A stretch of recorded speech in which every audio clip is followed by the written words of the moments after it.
Muntikan pa akong maging explain sa game na to dahil aksidente kong napindot yung switch. Buti na lang, mabait siya. Teka, baka kilala mo lang ako at lagi kang nanonood pero hindi ka pala nakapollow sa page. I-follow mo na yan. Isa lang. So ayon, nandito na tayo sa pang-639 na araw ng isang game kada araw. Digma na!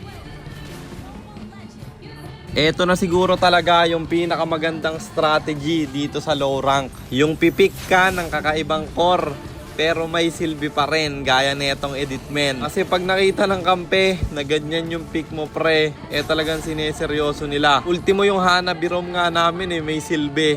Kahit na ganito yung pick, pumapalag pa rin sa mga kalaban. Kasi tingnan nyo naman yung lineup namin. XP San, Rom Hanabi, tapos core edit pa.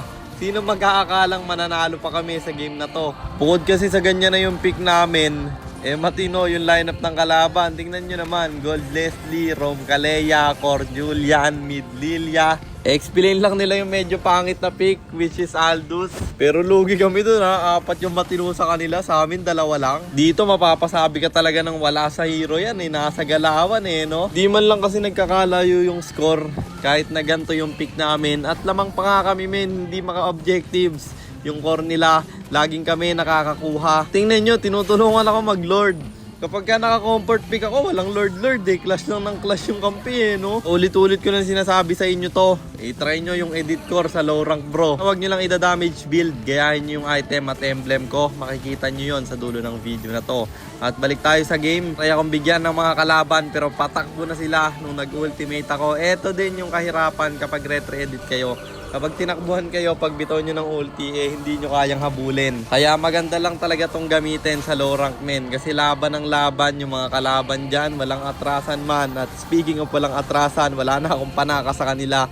At medyo nararamdaman ko na rin yung sakit ng Leslie. Pero yung kampe, magsisegue sa top lane pre. Nakita nyo na sa reels to, madedepensa ng Julia nila. Ang lalaban naman kasi nung ginawa ng Ixia, tinangke yung 2 tore. Patay tuloy siya pre. Na-shutdown rin yung Sun at sabi niya dito sama-sama pero pinasok ko mag-isa yung 4 na kalaban. At paano kung isusustain yan? May ultimate pa yung Kaleya nila. Ito rin yung kahinaan ng edit. Kapag alam nyo may crowd control yung kalaban, wag nyo agad ibibitaw yung ultimate nyo.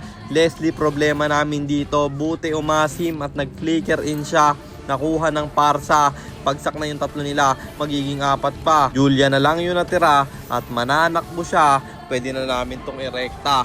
So may isang malala na naman kaming ginawa dito. Tingnan nyo, inubos na namin yung Torre sa gitna at tatapusin na sana. Ang dami ring minions meron sa lahat ng lane. Pero tinangki ko yung Torre, wala palang magsa-tower lang pre. Ang lala Iiksha, Hanabi at San kami, hindi nila tinaver. Namatay tuloy ako doon. At akala ko talo na kami dito. Kasi nga naubos kami bro. At saktong-sakto pa, up yung Lord. San lang natira. Kanila tuloy itong libreng nakuha. At sabi ko sa sarili ko, mag-iingat na ako. Kasi baka matalo. Pinapa-winstring nga natin yung edit bro. At dito masyadong malalim yung ginawa ng Kaleya nila. Hindi pa siya nakahuli kahit isa. At dun na nalugi yung mga kalaban. 2 yung bagsak sa kanila. Kaya yung Lord, libre naming nadepensahan. Sabay hinabol ko pa yung Lilia nila. At inayaan kong mag-ulti siya.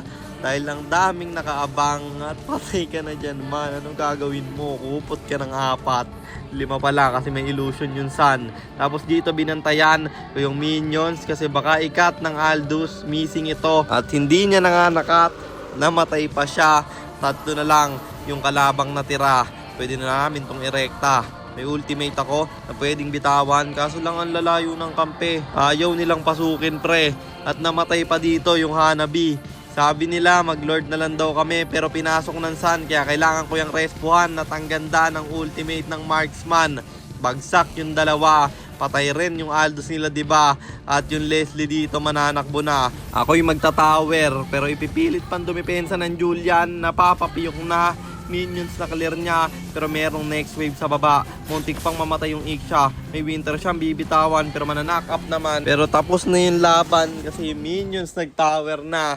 Kaya panalo na naman tayo and ang standing na natin ay 536, 103, 536 wins and 103 losses. Manalo matalo, syempre may matututunan tayo. Ang natutunan ko sa game na yon, wag tayong masyadong lumalim kasi masyado rin akong kumampante na kaya akong buhatin lang mga kampe. Hindi ko na naisip na solo RG pa nga rin pala to. Kailangan hindi ako mamatay lalo na pag crucial yung laban bro. At yun lang, sana meron kayong natutunan sa content natin na to. At kung meron man, pakishare lang. Then after nyo i-share, mag-comment rin kayo na pa-shoutout para ma-shoutout ko kayo sa mga next nating content. At i-comment nyo na rin ang inyong mga katanungan kasi baka malay mo sa next nating content, comment mo naman ang mapili ko. At para naman sa mga gustong magpa-pilot ng ML account, mag-PM lang kayo, nagre-reply ako. At syempre, may bayad yon. Kahit hanggang anong rank, pwede nyo ipapilot kahit anong hero. Pwede nyo ipaspam basta may additional payment pag magpapaspam kayo ng hero. At yun lang guys, sana nag-enjoy kayo sa content natin na to. Shoutout sa iyo CJ Carl Larena, kay Mark Daniel Magdaluyo, kay Dai Moves at kay Sunny Olojan Salado. Maraming salamat sa inyong suporta.